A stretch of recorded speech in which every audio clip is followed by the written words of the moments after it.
جو اہم بات ہے وہ آپ کے سامنے عرض کرتا ہوں کہ آج کے زمانے کا ہی نہیں بلکہ مومنین کے لیے ان کی زندگی میں سب سے اہم مسئلہ کوئی ہے، سب سے اہم مسئلہ وہ ہے رسول پاک صلی اللہ تعالیٰ علیہ وسلم کی عزت کا مسئلہ۔ آپ نے کبھی دیکھا ہے کہ بہت ساری چیزوں کے لیے سزائیں متعین ہیں، سزائیں متعین ہیں، اس طور پر چوری کرنے کی بھی سزا ہے، شراب پینے کی بھی سزا ہے، اسلامی حکومت ہے تو بہت سارے جو جرائم ہیں، گناہ ہیں، ان کی سزائیں ہیں۔ لیکن جو نبی پاک صلی اللہ تعالیٰ علیہ وسلم کی توہین کا مرتکب ہو یا گستاخ ہو جائے، اس کی سزا ان تمام سزاؤں میں سب سے بڑھ کر کے ہے اسلامی حکومت میں۔ اس کی وجہ کیا ہے؟ بلکہ یہاں تک ہے جن علماء ذوی الاحترام نے اس مسئلے پر قلم اٹھایا ہے، فرمایا گیا کہ اگر گستاخ رسول توبہ بھی کر لے تب بھی اس کے لیے وہ سزا برقرار رہے گی، سزا برقرار رہے گی۔ اس کی وجہ کیا ہے؟ بزرگوں نے فرمایا اللہ کریم بہت سارے گناہوں کو معاف کر دیتا ہے، بہت ساری بڑی بڑی خطاؤں کو معاف کر دیتا ہے، لیکن یہ گستاخ اس پرلے درجے کا ناشکرا ہے کہ جس کے صدقے میں نے پوری کائنات بنائی، اللہ رب العزت نے پوری کائنات جس کے صدقے میں بنائی، جب یہ اسی کا نہ ہو سکے گا تو اس کائنات میں رہنے کا اسے حق کیا بنتا ہے؟ حضور پاک صلی اللہ تعالیٰ علیہ وسلم اصل کائنات ہے، روح کائنات ہے، مقصد کائنات ہے، اور انہی کے ساتھ کوئی غداری کرتا ہے، ان کی توہین کا مرتکب ہوتا ہے، ان کا گستاخ ہوتا ہے، تو یہ قانون الہی ہے کہ پھر اسے اس کائنات میں رہنے کا حق کیسے بنتا ہے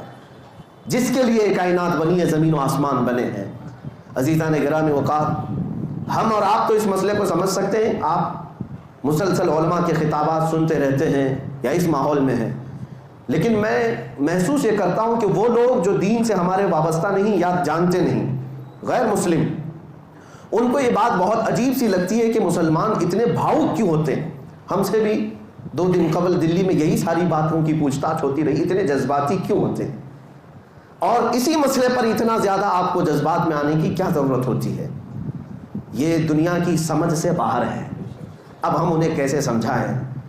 کہ میرے عزیزوں ہمارا پورا دین ہی مصطفیٰ کے قدموں تک پہنچنا ہے، جس کو اقبال نے کہا ہے بمصطفیٰ برساں خیش کے دی ہمہ اوست، گر بہ نہ رسیدی تمام بو لحبیس۔ اپنے آپ کو رسول اللہ کے قدموں تک پہنچا دے، یہی دین ہے۔ اگر وہاں تک نہیں پہنچا تو زندگی ابو لہب سی ہے۔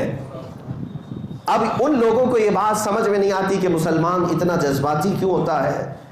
اس مسئلے کو اتنا سینسیٹیو کیوں بنایا گیا، اتنا حساس کیوں بنایا گیا ہے۔ عزیزان گرامی وقار، ہم انہیں مسئلے کے طور پر کیسے سمجھائیں،